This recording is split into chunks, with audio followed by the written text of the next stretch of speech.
और पहले ही आ जाते पुत्र तो चले जाते वन को जड़ी। इसलिए 9 कन्याओं ने पहले ही जन्म ले लिया और 10वें पुत्र के रूप में आए मेरे कपिल देव भगवान। बोले कपिल देव भगवान की जय। कि समुद्रस्तेन कपिलेन प्रजापति दक्षिणीकृताम प्रीतो वन में जगाम।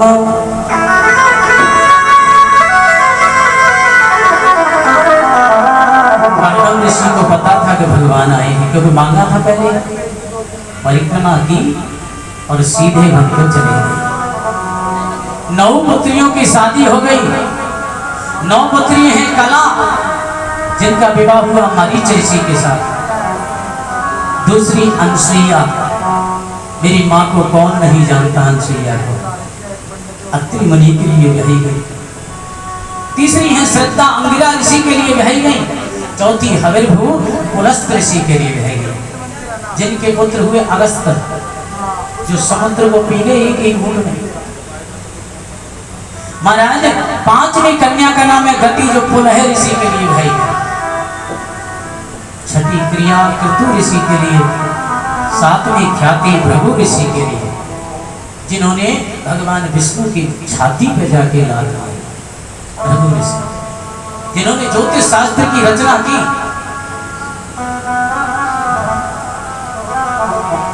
8वीं है अरुंधति, जो ब्याही गई वशिष्ठ मुनि के लिए। 9वीं शांति अथर्वा ऋषि। सब बेटी अपने घर वार की हो गई। कपिल देव मुनि झोंपड़ी बना के रहने लगे, रह गए मैया। मैया ने कहा मैं क्या करूं रह करके। सबने अपने अपना साधन बना लिया, अब मैं क्या करूंगी यहाँ रह करके। उन्होंने भी अपना थैला झंडा उठाया और पहुंच गई कपिल देव मुनि के पास। बेटा मुझे भी कुछ ज्ञान दो ना, मेरी कुछ जिज्ञासा है, उनके बारे में बताओ ना। एक चौकी लगा दी और सुंदर चौकी पर बिठा दिए कपिल देव मुनि। कपिल देव मन में सोचा रहे मैया ये उल्टी करना क्यों बहा रही हो। माँ बेटे को शिक्षा देती है या बेटा माँ को शिक्षा देता है। बोले भैया अब ये चिकनी चुपड़ी बातें लगाना बंद कर, मुझे सब ज्ञान हो गया है, मैं जो पूछती हूँ उसका जवाब। बहुत सृष्टि जो है सृष्टि से छूटने के प्रश्न पूछे, मन को साधने का प्रश्न पूछा, और जो पहले ही परीक्षित जी के लिए सुनाया सुखदेव मुनि ने कि भैया मन को तो इसी प्रकार से जीता जा सकता है। जित सांस जितासनो जित श्वासो जितेंद्रिय जित संग। देखना इंद्रियों के ना घोड़े भिड़े, इनमें हरदम ये संयम के घोड़े। मन को तो ऐसे ही जीता जा सकता है। अच्छा बहुत सारे और प्रश्न पूछे। बच्चा जब गर्भ में होता है तो सुख पाता होगा। भैया गर्भ में बच्चा कैसे सुख पाएगा। गर्भ में होता है माँ कभी खट्टा खाती है, कभी मीठा खाती है, कभी नमकीन खाती है। अगर ऐसे ही नमकीन लगा दे, हमारे हाथ पर मिर्ची लगा दे तो जलन हो जाए, और जब तक हमारी त्वचा कितनी कोमल होती है, बड़ा दुख पाता है। इसीलिए कहता है गर्भ में भगवान से मुझे कैसे भी करके इस नरक से बाहर निकाल दो, क्योंकि गर्भ तो प्रत्यक्ष नरक है। लेकिन सुखदेव स्वामी जैसे संत भी उस नरक को स्वर्ग बना देते हैं, वैकुंठ बना देते हैं। अब जब बाहर आ गया तो सुख पाता होगा। गर्भम सम्मम दुख भूतो ना भविष्य। गर्भ के समान तो ना भूत में था ना भविष्य में, लेकिन बाहर आ गया तो हमें छुटकारा नहीं मिला। अभी बच्चा है रो रहा है, ये समझ रही है भूखा है, दूध पिलाई जा रही है, और बच्चा के हो रहा है पेट में दर्द, कह तो सकता नहीं। खाट में पड़ा है, खटमल काट रहे हैं, रो रहा है। अब मैया समझ रही है पता नहीं क्या हो गया। कभी भक्ति करती है, कभी उतारा करती है, कभी डॉक्टर को ले जाती है। यानी कि बीमारी कुछ है और चल कुछ रहा है, वहां भी सुख नहीं। बड़ा हुआ तो माया के इतने सारे बंधन बन जाते हैं कि फिर जीव निकल ही नहीं पाता। भैया आपको पाने का, प्रभु को पाने का सबसे सुगम उपाय क्या है?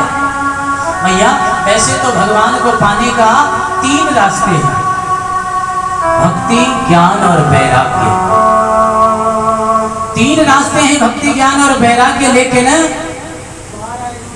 अरे बाहर नहीं आएगा, वो पाठ कर रहा है। भक्ति, ज्ञान और वैराग्य। लेकिन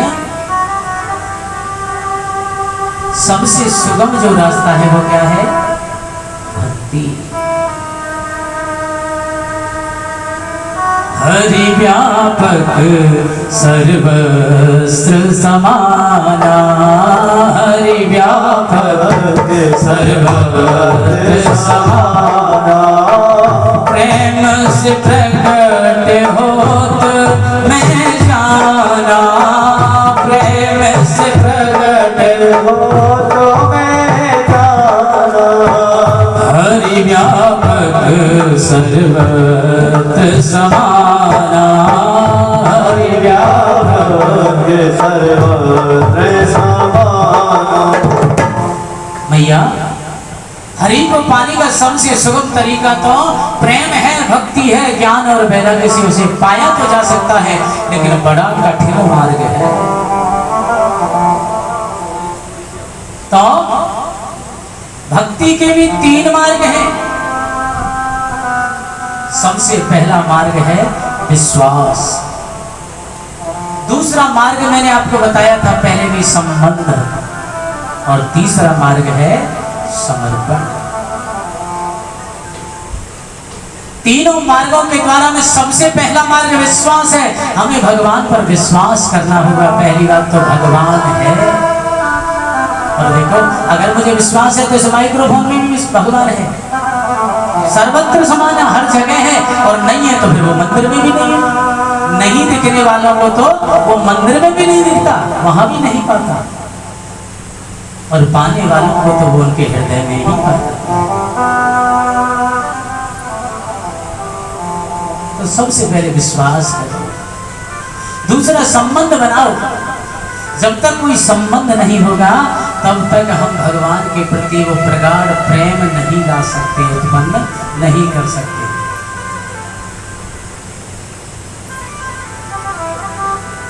हमारा संबंध होना चाहिए। अगर हमारे संबंधी को कुछ भी होता है, सुख होता है तो हम खुशी होते हैं, दुख होता है तो हम दुखी होते हैं। सुख के साथ सुख और दुख के साथ सुख संबंध के साथ ही बनता है। अगर कोई संबंध ना हो हमारा किसी से, तो कोई ना हमें सुख लगे ना कोई हमें दुख लगे।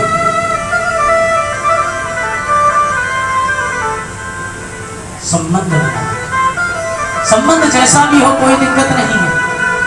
कहते गोपियों ने प्रेम का संबंध बनाया, कंस ने भय का संबंध बनाया, शिशुपाल ने ईर्ष्या का संबंध बनाया, लेकिन संबंध तो हाँ। और जब संबंध बन जाए तो फिर सर्वस्व समर्पण कर दीजिए। जब सर्वस्व समर्पण हो जाएगा तो फिर डगर डगर प्रभु आप संभालेगा, हर जगह आप संभालेगा।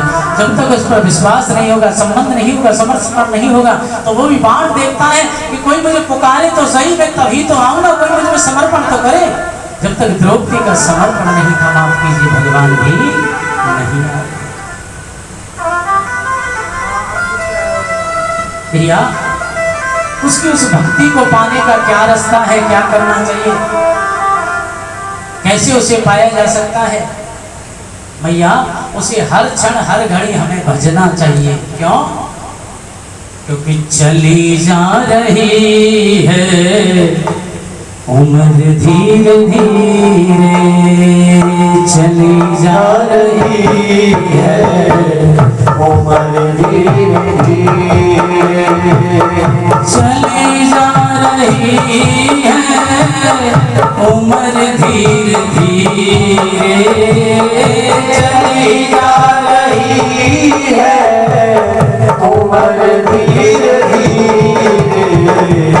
बुढ़ापे का होगा असर धीरे धीरे, बुढ़ापे का होगा असर धीरे धीरे।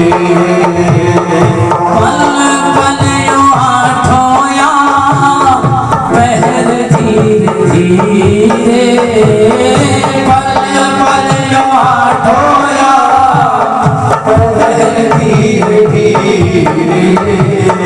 चली जा रही है उम्र धीरे धीरे, चली जा रही है उम्र धीरे धीरे।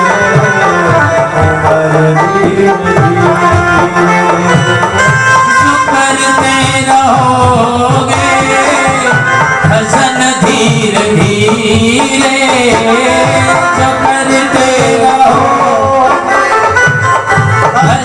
धीरे धीरे मिल जाएगा ये सजन धीरे धीरे, मिल जाएगा ये सजन धीरे धीरे। चली जा रही है उम्र धीरे धीरे। जय हो।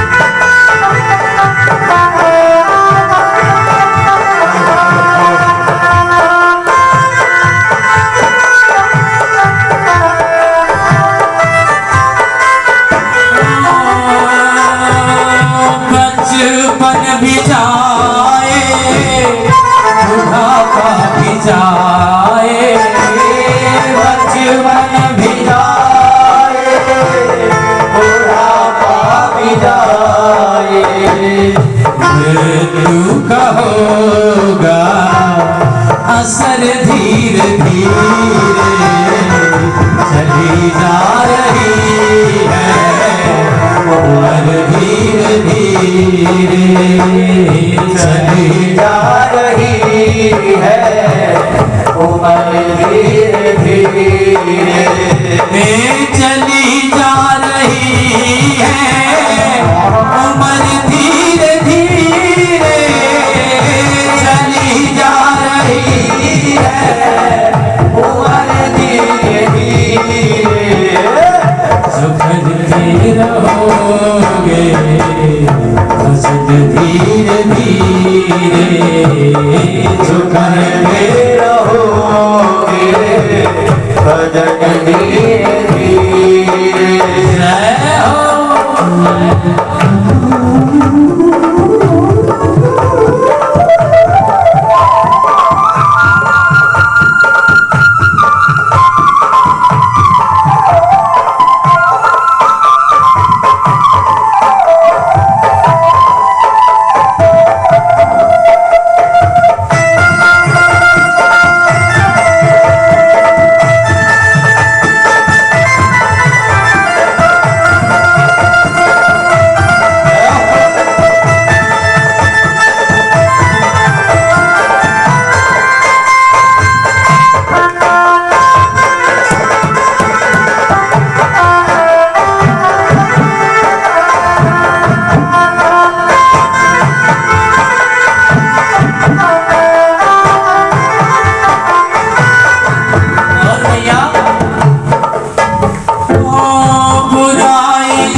सुधर जाएगा तेरा, सुधर जाए तेरा जीवन धीरे धीरे चली जा रही है।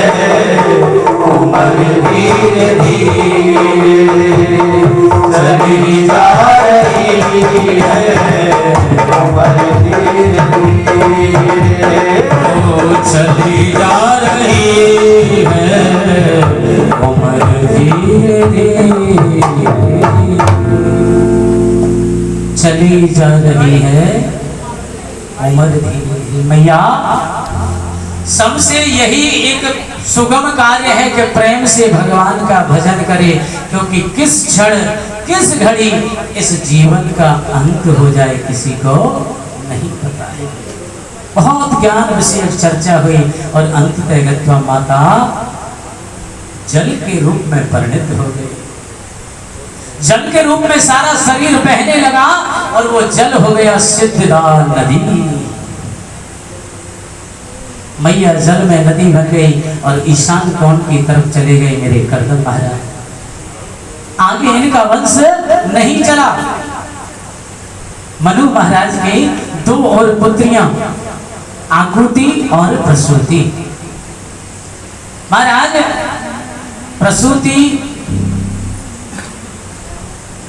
का विवाह हुआ दक्ष प्रजापति के साथ, जिनके यहाँ पैदा हुई माता सती। आकृति का जो विवाह हुआ वो रुचि प्रजापति के साथ। इनके यहाँ पैदा हुई यज्ञ नारायण और दक्षिणा।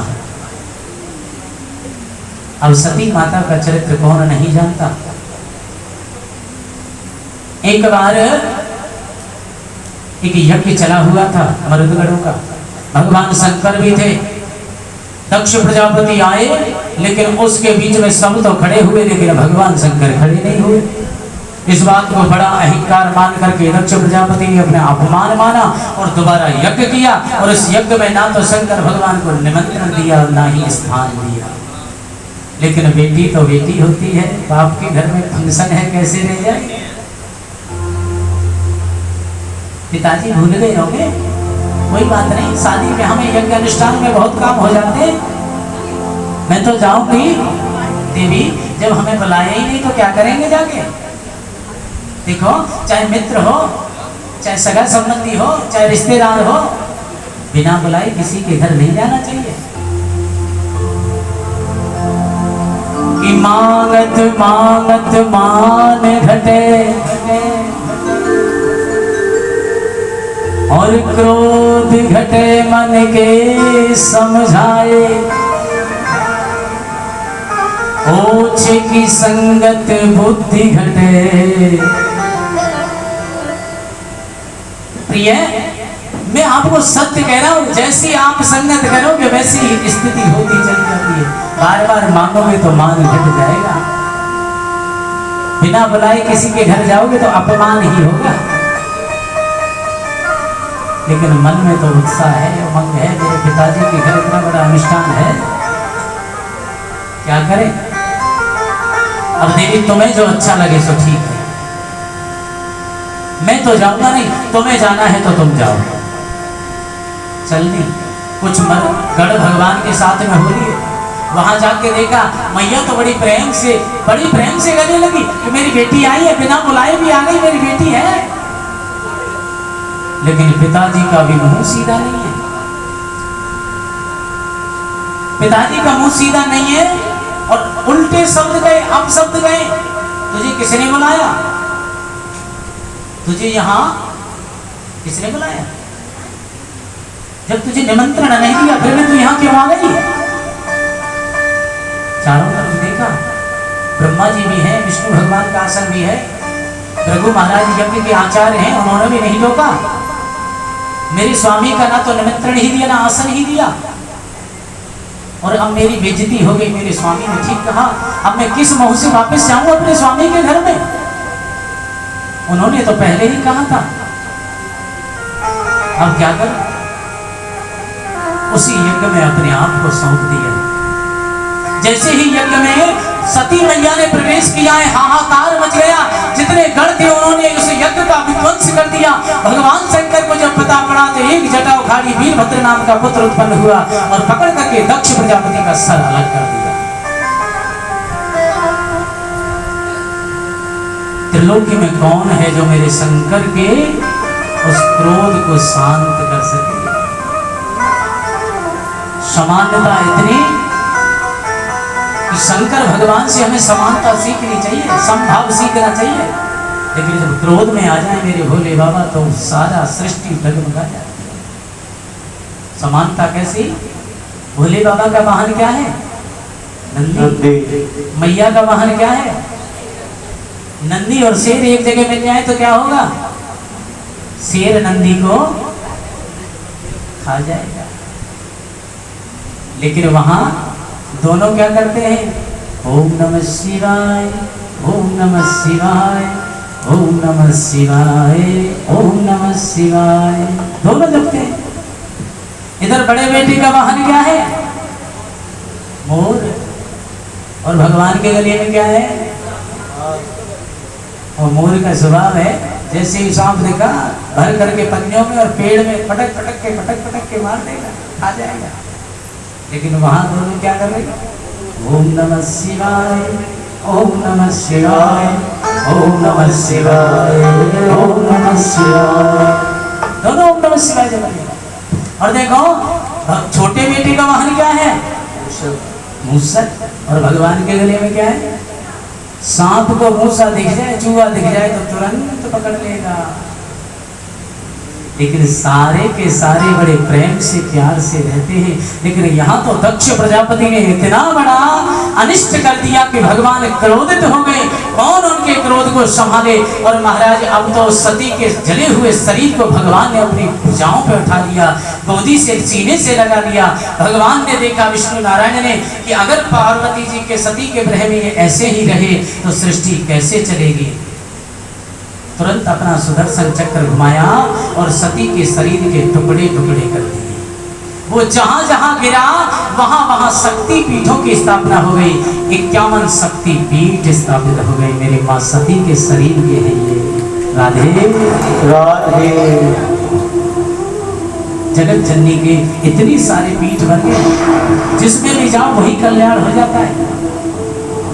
अब तो कैसे भी करके यज्ञ तो सफल होना चाहिए। महाराज किसका सिर लगाया? सब जानते हैं कथा, बताओ। बकरे का सिर लगा करके यज्ञ। दोनों पुत्रियों का वंश वर्णन किया। आगे 2 पुत्र बताए मैंने आपको, प्रियव्रत और उत्तानपाद। उत्तानपाद का मतलब जिसका पैर समाज में ऊंचा हो, उत्तानपाद। प्रियव्रत जिसे प्रियव्रतों को धारण किया हो वही प्रियव्रत। अब महाराज प्रियव्रतोत्तानपादो सतरूपा पाते श्रुतो वासुदेवस्य कल्या रक्षयाम जगत स्ततो।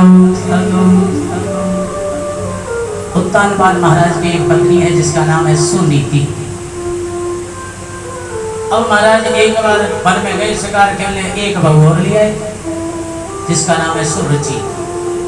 जो नीति के अनुसार आचरण करे वो सुनीति, और जो स्वयं से रजस्य आचरण करे स्वयं की रुचि के अनुसार वो।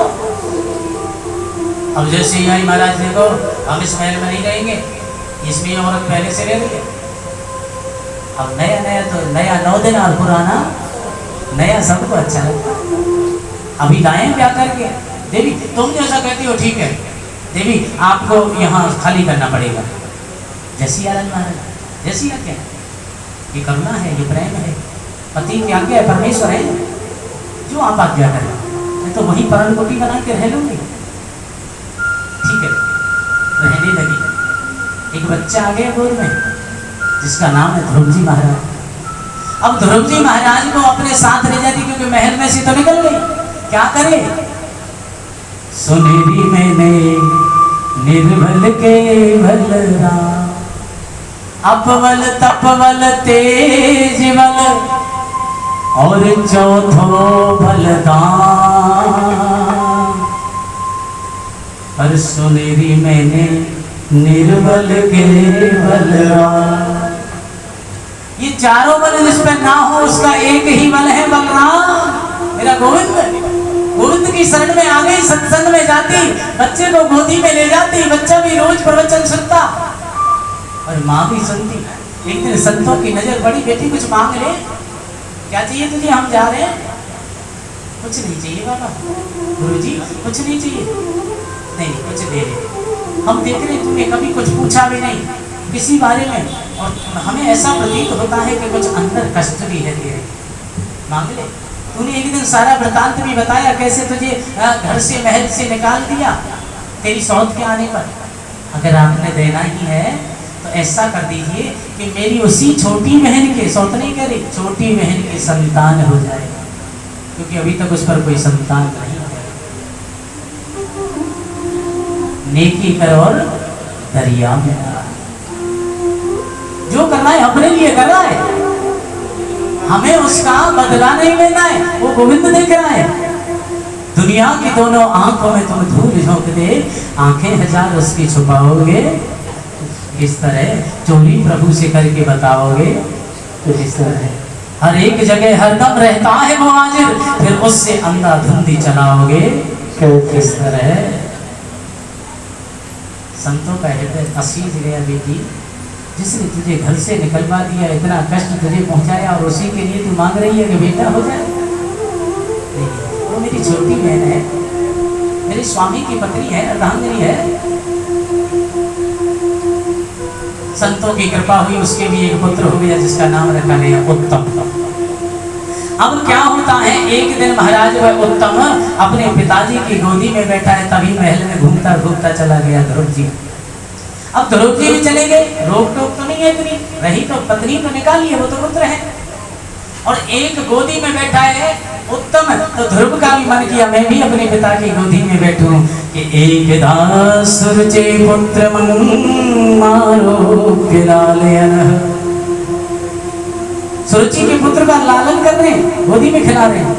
उत्तमं नारुरुक्षन्तः ध्रुव राजा अभिनंदतः।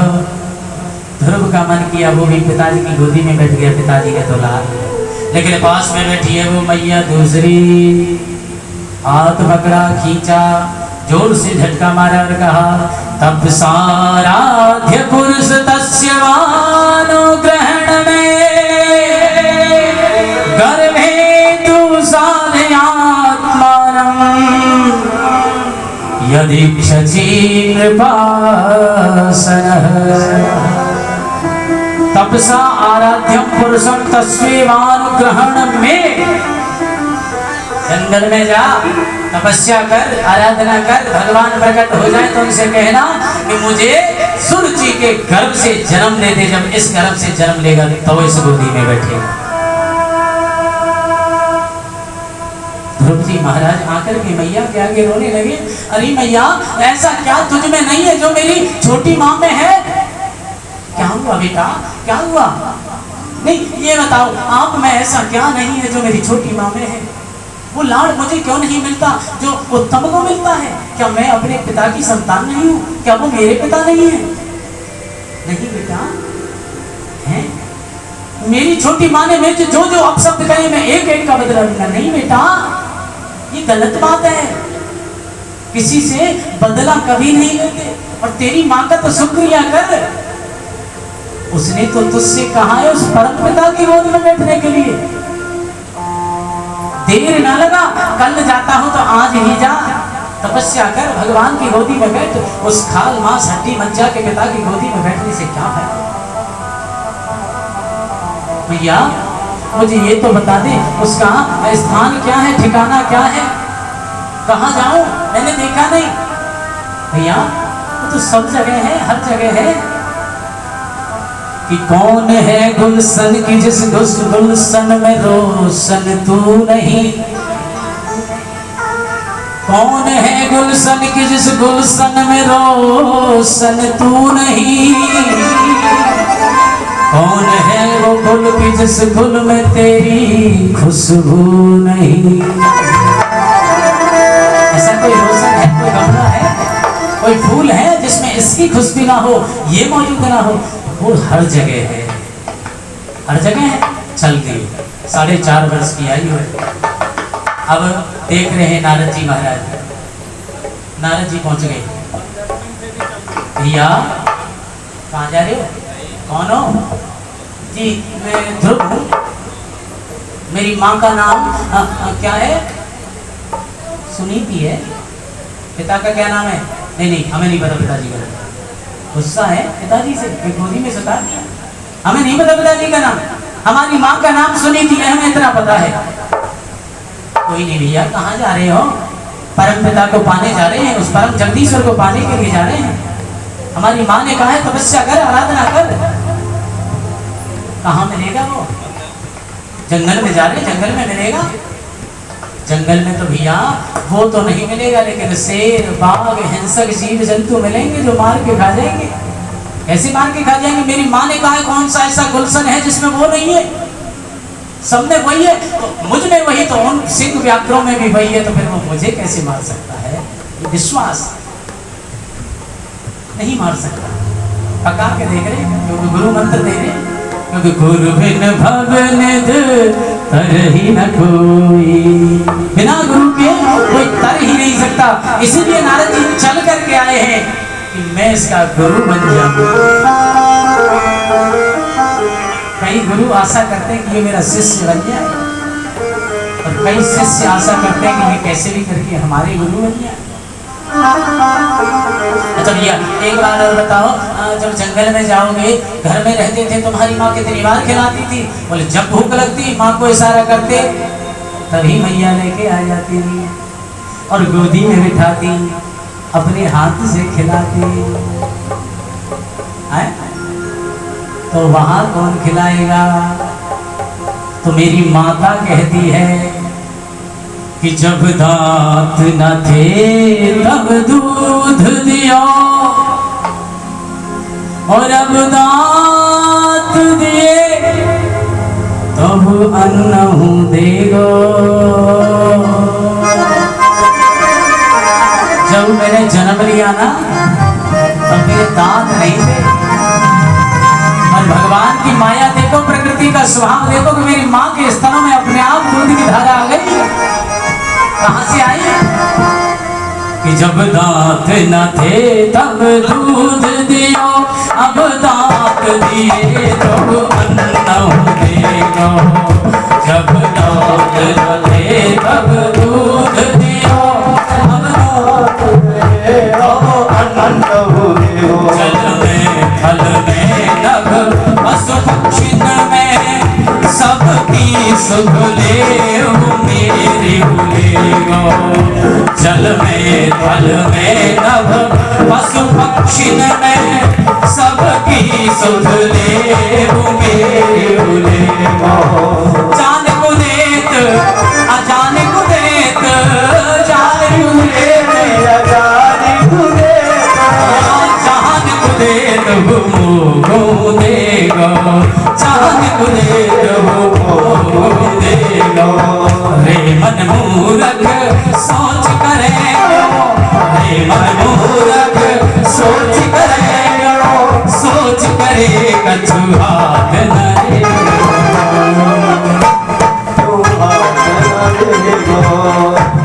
मेरी माँ ने कहा जब दांत नहीं थे दूध आ गया माँ के स्तनों में। जल में थल में नभ में पशु में पक्षी में कौन दे रहा है? कमाता तो केवल चराचर में इंसान ही है। पक्षी किसके नौकरी करने जा रहे हैं? जीव जंतु कीट पतंगा, लेकर सबका पेट भर रहा है। कहां से भर रहा है?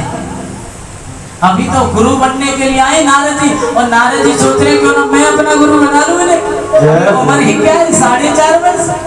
और कितनी बड़ी बात है। क्या जपेगा भैया वहां जाके? बोले ये नहीं पता, ये आप बता दो आप कौन हो? इतना प्रश्न पूछ रहे हो कि मुझे नारद कहते हैं।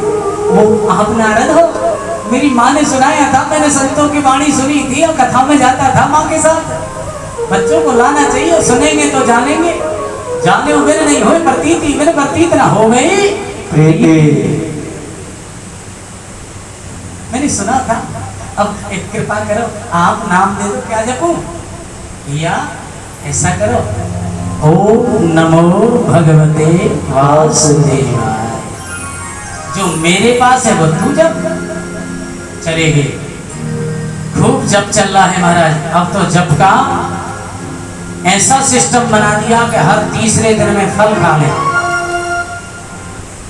1 महीना जब किया कि हर तीसरे दिन फल खाएं, दूसरा महीना लगा तो छठे दिन केवल पत्ते खाएं, फल भी छोड़ दिए। कहते हैं लक्ष्मी जी स्वयं आती थी खिलाने के लिए। 1 महीने तो खाया, लेकिन फिर बाद मना कर दिया, माता आप परेशान ना होना, आप कौन हो, आप मेरे जप में विघ्न डालती हो। और दूसरे महीने हर छठे दिन पत्तों को खा लेते, तीसरे महीने में 9वें दिन केवल जल पीते, और चौथा महीना लगा तो 12वें दिन पर केवल वायु का भक्षण करते। 12 दिन तक वायु भी रोक लेते। और जैसे ही 5वां महीना लगा, अब तो वायु को भी रोक लिया। और जैसे ही भगवान के भक्त ने वायु लेना छोड़ बंद किया, अब तो सबके प्राण निकलने लगे, सबके प्राण अंदर रुक गए। दौड़े दौड़े देवता सब जा रहे, त्राहि माम त्राहि माम त्राहि माम जगत प्रभु। प्रभु हमारे प्राण निकले जा रहे, हमारे प्राणों की रक्षा करो, रक्षा करो, रक्षा करो। भगवान कह रहे क्या हुआ? बोले आपको नहीं पता क्या हुआ? लक्ष्मी जी कह रही है मैं तो भोजन भी खिला के आई, आपको पता ही नहीं क्या हुआ। आपका एक छोटा सा नन्हा सा लाडला सा भक्त आपकी तपस्या कर रहा है, इतनी कठोर के वायु भी छोड़ दी। और आपका भक्त अगर भूखा रहे वायु के बिना भी, तो इस चराचर को अन्न कैसे मिलेगा, वायु कैसे मिलेगी? अब कह रहे सुखदेव स्वामी राजा परीक्षित से, परीक्षित भगवान अब अपने भक्त के दर्शन करने आ रहे हैं। जब सबने त्राहिमाम की, बाकी भक्तों को तो भगवान स्वयं दर्शन देने आते हैं, लेकिन इस लाडले परम भक्त के तो दर्शन करने आ रहे हैं।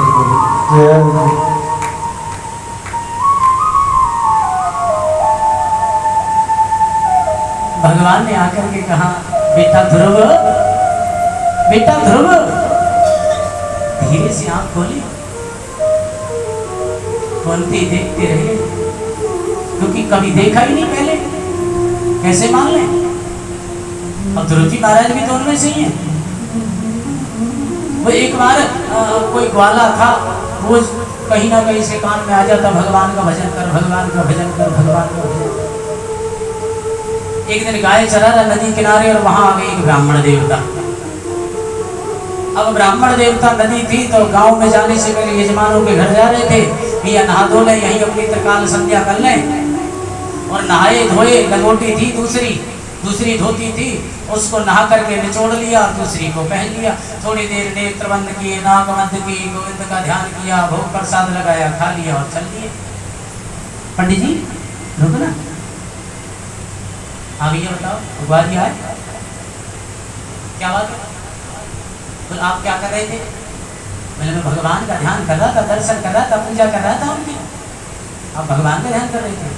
ऐसे भगवान मिल जाते हैं? हाँ मिल जाते हैं, पक्की पक्की। अब तो महाराज उसने क्या काम किया, उसमें कोई दूसरी लंगोटी तो थी नहीं, वो तो ग्वाला था, गाय चरा रहा था। ऐसे ही डुबकी लगाई और ऐसे ही बैठ गए, नाक बंद कर ली। अब तो नाक बंद कर ली और खूब ध्यान करे, लेकिन भगवान के ऐसे दिखे। लेकिन मेरे गोविंद कहते हैं मैं दो को ही प्राप्त होता हूँ, या तो प्रकांड पंडित को, या प्रकांड मूर्ख को, जिसको कुछ पता ही नहीं। वही तो थी कर्मा भाई, जिसे पता ही नहीं। बाबा कह गए कि भोग लगा के भोजन करना है, बस भोग नहीं लगाया गोविंद ने, तो तू नहीं जी मैं तो मैं भी नहीं जीऊँ। बाबा कह के गए जिमा के भोजन करना, तो जब तक नहीं जिएगा मैं भी नहीं जीऊंगी। मैं भी जाट की हूँ और नहीं मानूंगा उलाट की। अब तो नाक और जोर से पकड़ दी गई। पंडित जी कह रहे थे हवा नहीं निकल रही हो इधर उधर से। जब पंडित जी को दिखते हैं तो मुझे भी दिखेंगे। भगवान ने देखा ये तो महामूर्ख है, ये तो प्राणों से हाथ धो बैठेगा। दौड़े दौड़े आए, भैया जल्दी नेत्र खोल। नेत्र खोले, देखा कौन हो आप? मैं भगवान हूँ जिसको तू देखना चाहता था। मैं कैसे मान लूं तुम भगवान हो? अब भैया इस बात का क्या प्रमाण दूं कि मैं भगवान हूँ? मैं भगवान हूँ कहता रहा तुझसे मैं भगवान हूँ। तो एक दिमाग में आ गई मेरे, आप यही रुको। अगर आप वास्तव में भगवान हो तो वो पंडित जी जानते हैं आपको, क्योंकि रोज देखते बताए वो। पर मैं पंडित जी को बुलाने जाऊं, वे थोड़ी दूरी गए होंगे और तुम कहीं भाग गए पीछे, तो पंडित जी भी परेशान है, मैं भी परेशान। ऐसा करो, इस पेड़ से चिपट के रहो, गायों की नाद से रस्सा खोला और पेड़ से मेरे गोविंद को बांध दिया, रस्सा लपेट दिया। हाँ जी, यही रहना। पंडित जी बुलाता, अब दौड़ लगाई, हट्टा कट्टा था, ये ग्वाला था, खूब गायों का दूध पीता था। पंडित जी ने देखा और दौड़े चले आ रहा है मेरे पीछे, पंडित जी पंडित जी पंडित जी, अजी पंडित जी रुको। पंडित जी ने सोचा इसकी तो बुद्धि में कुछ विकार आ गया, इसे लग रहा है कि मेरे थैले झोले में जो कुछ भी है इसे छुड़ा लूं, तो ये तो मेरा थैला झंडा छुड़ाने आ रहा है। अब तो पंडित जी ने दौड़ लगा दी, आगे आगे पंडित जी और पीछे पीछे ग्वाला। लेकिन कितने भागे के बुजुर्ग पंडित जी और जवान ग्वाला, दौड़ के पकड़ लिया, चरणों में गिर गया। महाराज जी क्यों भाग रहे हो, आप भी परेशान, मैं भी परेशान। क्या हुआ भैया?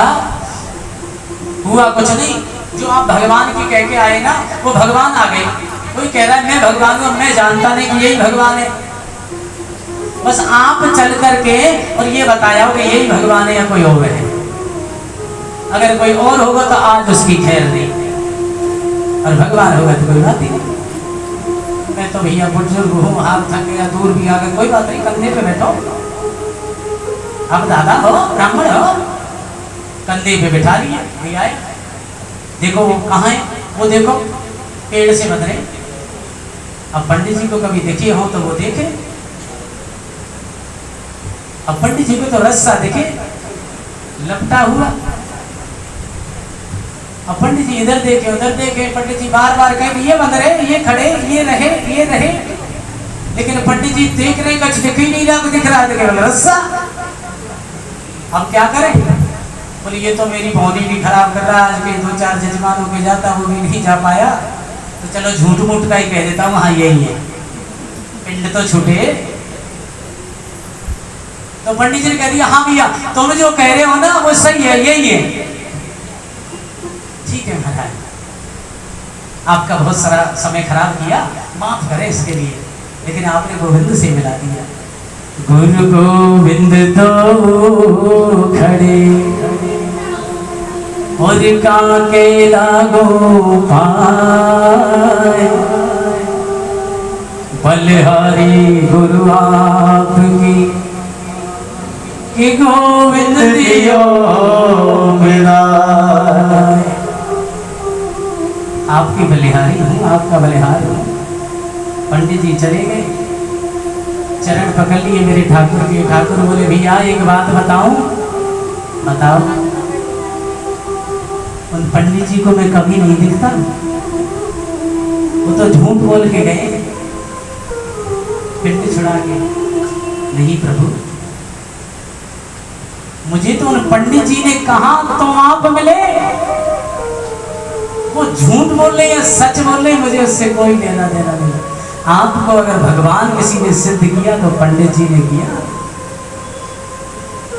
वो नहीं कहते तो मैं नहीं मानता। ठीक है भैया तेरी जैसी भक्ति, अब तू कुछ मांग ले। अरे तू कुछ देना ही चाहती है तो इतना दे दो कि आज के बाद जब भी पंडित जी नेत्र बंद करें तो उन्हें भी आपके दर्शन हुआ करें। राधे राधे। इसको कहते हैं गुरु गुड़ रह गया और चेला हो गया चीनी। रामायण में उदाहरण आता है बड़ा सुंदर। आज महाराज ऐसे ही ध्रुव जी महाराज जानते ही नहीं, देखे ही नहीं, ऐसे ही चुप खड़े, कुछ कहना ही नहीं आ रहा, कुछ अरदास नहीं हो रही, कुछ प्रार्थना नहीं हो रही।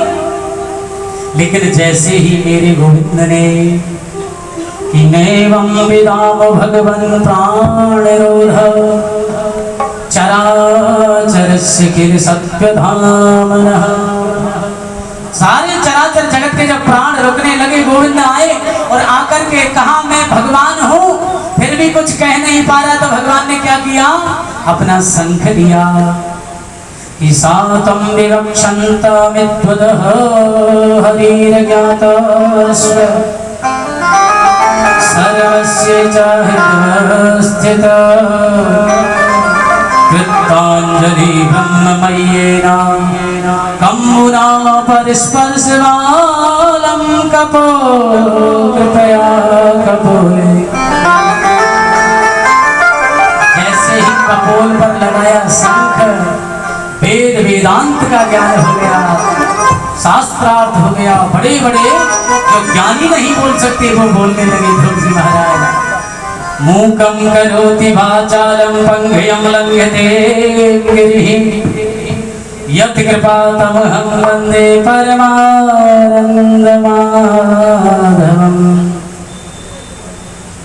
प्रभु तेरी लीला विचित्र है, तू चाहे तो गूंगे को इतनी वाणी दे दे कि पंचम स्वर में गाने लगे, अंधा देखे लंगड़ा चल के पहुंचे काशी रे। अंधा देखने लग जाए, लंगड़ा चल के काशी पहुंच जाए, पहाड़ों की चोटियों पर पहुंच जाए, तेरी कृपा हो जाए। ध्रुव ने खूब अरदास कही, बेटा अब कुछ मांग ले। लेकिन क्या मांगे, चाहिए तो कुछ चाहिए नहीं। परम पिता ने जब गोदी में बिठा लिया, अब उस पिता की गोदी में बैठने से क्या करें। लेकिन गोविंद कहते कि भैया मेरा दर्शन ऐसे ही नहीं जाता।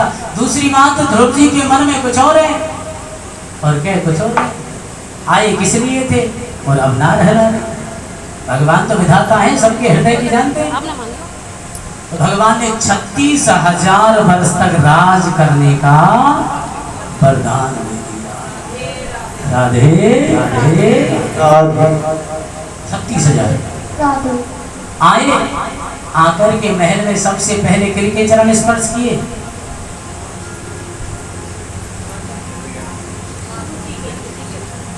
सुरुचि के,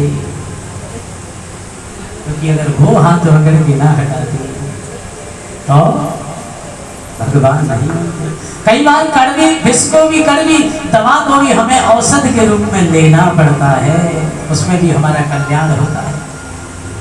आज यही ध्रुव जी के साथ हुआ। यद्यपि सुखदेव जी महाराज ने कहा था, देखो परीक्षित, आज इस सुरुचि ने क्या किया है, इसने भगवान का भी अपमान कर दिया।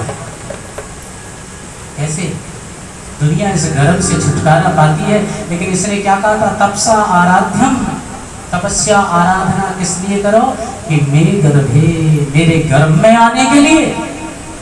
लोग उस गर्भ से छुटकारा कराने के लिए भगवान का ध्यान करते हैं, और उसने भगवान से भी ज्यादा बड़ा अपना गर्भ को बता दिया। लेकिन फिर भी आज मेरे ध्रुव जी महाराज कभी के चरणों में साष्टांग लगता है। धन्य है माँ आप, जो आपकी कृपा प्रसादी से मुझे भगवान की प्राप्ति हो गई। आज महाराज लेकिन फिर भी कहते हैं ना कि भगवत प्राप्ति भले ही हो जाए, लेकिन गोविंद की प्राप्ति के बाद भी आपके मन का अहंकार, तृष्णा, ईर्षा, काम, क्रोध मिट जाए कोई जरूरी नहीं। आज यही ध्रुव जी महाराज के पास हुआ, छोटी अवस्था में सब कुछ प्राप्त हो गया, भगवान भी मिल गए। लेकिन हुआ उल्टा कि उत्तम थोड़ा उद्दंड था, उसने दक्ष कुबेर का बगीचा उजाड़ दिया, और कुबेर के जो दक्ष थे उन्होंने उत्तम को मार दिया। जैसे ही उत्तम की मृत्यु का समाचार सुना, ध्रुव जी महाराज सेना लेकर के और यक्षों को मारने के लिए चल दिए। यक्षों से युद्ध होने लगा, और सुखदेव स्वामी से परीक्षित ने प्रश्न कर दिया, महाराज जिसे भगवत प्राप्ति हो गई उसके मन में कैसा विकार किसी दूसरे के प्रति। मैं तो पहले ही कह रहा भैया तुमसे कि भगवान की प्राप्ति हो जाए तो कोई जरूरी नहीं है चीजें मिट जाए। कई उदाहरण हैं इसके, शिशुपाल, दुर्योधन, भगवान के कितने बार दर्शन नहीं हुए उन्हें, 10, 20, 50 बार भी नहीं हुए क्या। लेकिन क्या उनके मन से वो विकार मिटे, वो ईर्षा गई, वो द्वंद्व हटे। 100 गाली 99 गाली रोज देता था शिशुपाल। आज महाराज मनु महाराज आए हैं क्योंकि उनके जीवन में सत्संग नहीं था, सत्संग कराया है, युद्ध रुका, और ध्रुव जी महाराज सशरीर अपने ध्रुव लोक को जाने लगे। जैसे ही ध्रुव लोक को जाने लगे, बीच में आ गई एक देवी। कहाँ जा रहे हो? बोले अपने धाम को जा रहे हैं जो भगवान ने दिया है, ध्रुव लोक दिया है। आप अपने लोग को जा रहे हो लेकिन ये मेरा लोग है। आपका लोग, आप कौन हो? मैं मृत्यु हूं। मेरा ग्रास हुए बिना आप कैसे जा सकते हो यहाँ से? कोई स्वर्ग है, कोई वैकुंठ है, लेकिन मेरा भी ये लोक है, इसका नाम है मृत्यु लोक। जब तक इसमें मृत्यु को प्राप्त नहीं होगी आप नहीं जा सकते। ऐसे कैसे चले जाओगे? आप मेरा ग्रास करना पड़ेगा, नहीं तो मैं आपको नहीं जाने दूंगी। इसी प्रकार से कह ही रहे थे। अच्छा माता, हम आपको प्रणाम करते हैं, कोई बात नहीं, आप हमारा प्रणाम तो स्वीकार करो। जैसे ही प्रणाम स्वीकार करने के लिए मृत्यु ने भी सर झुकाया है, ऐसे ही उनके सर पर पैर रख करके और ध्रुव जी महाराज चले गए ध्रुव लोक को। बोले ध्रुव जी महाराज की जय। और महाराज सशरीर जाने वाले ध्रुव जी हुए इस मृत्यु लोक से। ध्रुव जी महाराज के आगे जाकर के वंश में अंग हुए, अंग के बैन हुए। बैन बड़ा उद्दंडी हुआ, ब्राह्मणों का, शास्त्र का, वेद की निंदा करने वाला। एक दिन ब्राह्मणों को क्रोध आया और उसे नष्ट कर दिया। लेकिन ध्रुव का वंश है, पवित्र वंश है, आगे तो बढ़ना चाहिए। तो जंघा का मंथन किया गया और जंघा का जब मंथन हुआ तो उस जंघा के मंथन से पहले तो निषाद उत्पन्न हुए। छोटे कद का, मोटी मोटी आंखों, काले काले शरीर वाला, जिसे हम निषाद कहते हैं। और दूसरी जब दाहिनी जंघा का मंथन किया तो उससे मेरे पृथु महाराज जन्म हुए। भगवान के ये भी अवतार हैं। और इनकी पत्नी लक्ष्मी जी स्वयं अर्ची के रूप में आई। पृथु महाराज बड़े धर्मात्मा है, भगवान के अवतार है, धर्मात्मा क्यों नहीं होंगे? लेकिन कई बार किसी के भोग को कोई भोगता है, यानी कि कर्ता कोई है और भर्ता कोई है। अवश्यमेव भोक्तव्यम कर्मस्य शुभाशुभम्। कृतं कर्मं शुभाशुभम्, जो कर्म किए हैं वो तो भोगने ही पड़ेंगे। अकाल पड़ गया, क्या करें? आज ध्रुव पृथु जी महाराज को भी क्रोध आ गया और पृथ्वी के पीछे पड़ गए तलवार लेकर के। और महाराज पृथ्वी डर के मारे आ गए गऊ के रूप में। आगे आगे पृथ्वी भाग रही है, पीछे पीछे पृथु जी महाराज। सब कहने लगे महाराज गाय की हत्या ना करो। और इस भारतवर्ष में गाय की हत्या हम सब के माथे पर एक कलंक है। और जब गाय नहीं होंगी गोपाल कहाँ होंगे? जब गाय नहीं होगी गोपाल कहाँ होंगे? जब गाय नहीं होंगी गोपाल कहाँ होंगे? जब गाय नहीं होगी गोपाल कहाँ होंगे? हम सब इस दुनिया में खुशहाल कहाँ होंगे? हम सब दुनिया में खुशहाल कहाँ होंगे? जब गाय नहीं होंगी गोपाल कहाँ होंगे? जब गाय नहीं होंगी गोपाल कहाँ होंगे? जय हो।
नंदी की सवारी है, शिव शंकर भोले की नंदी की सवारी है।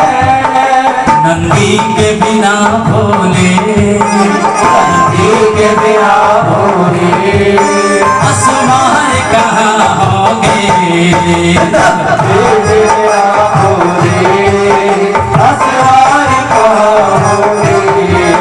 जब गाय नहीं होगी, नहीं होगी गोपाल कहाँ होंगे। जय हो।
नहीं होगी, जब माही नहीं होगी तो लाल कहाँ होंगे, जब माही नहीं होगी तो लाल कहाँ होंगे।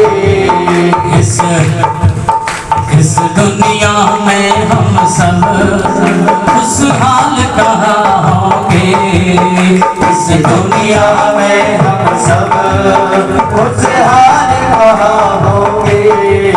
मेरी कृष्ण कन्हैया भी गौओं को चराते थे, मेरे कृष्ण कन्हैया भी गौओं को चराते थे। गौ सेवा करने से गोविंद कहाते थे, गौ सेवा करने से गोविंद कहाते थे। बड़ी समय की दुर्दशा है। काल योगेन, काल का योग ऐसा खंड है, इसमें गाय चराने वाला तो गंवार कहलाता है और कुत्तों को पालने वाला पढ़ा लिखा इंटेलिजेंट कहलाता है। ऐसे आदमियों को धिक्कार है। खूब कुत्ते पालो, वो जीव है, उसको पालने की कोई मना ही नहीं है, लेकिन उससे ज्यादा गाय की पहले अहमियत हो। एक कुत्ता घर में पालोगे कितना खर्चा होता है, और गली के 4 कुत्तों को एक रोटी आधी आधी करके डाल दो, उससे ज्यादा वफादारी ना करे तो कहना, उससे ज्यादा वफादारी ना करे तो। सुबह सुबह कुत्तों को घुमाने ले जाते हैं, उन्हें लेटरिन कराने ले जाते हैं, अपने बच्चों को आया संभाल रही है, आया पन्ने में खिला रही है, फिर कहते हैं हमारा बच्चा बुढ़ापे में सेवा नहीं करता। क्यों करेगा? तूने की बचपन में उसकी? बुरा ना माने, सही कह रहा हूं। जब तूने नहीं की तो तू कैसे आशा करे कि बुढ़ापे में तेरी करेगा? खिलाया तो आया है तो कहेगा तो आंटी से ही। ऐसे ही गौ माँ इस सृष्टि का ही नहीं, सनातन धर्म का ही नहीं, विश्व का आधार है। सिंह में तो उसके पे है ये पृथ्वी, सारी सृष्टि तो पृथ्वी पर, उसी पर है, पृथ्वी पर। और जब ये ही नहीं होगी तो ये पृथ्वी फिर रसातल में चली जाएगी। इसलिए गौ रक्षा के लिए जितना हो सके, जहाँ भी गौशाला हो, निराश्रित गाय हो, उनके लिए अवश्य कुछ ना कुछ, केवल बुधवार नहीं, पंडित जी ने बताया बुद्ध शांत होगा बुधवार को चारा खिला दे, बाकी 6 दिन क्या खाएंगे? रोज खिलाओ। बुधवार को 20 किलो डालने के बजाय रोज 2-2 किलो डालो, तो वही काम करेगा। जब गाय नहीं होगी गोपाल कहाँ होंगे, गाय नहीं होगी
मारने जाने सबने कहा जब गाय नहीं रहेगी तो ये सृष्टि कैसे बचेगी।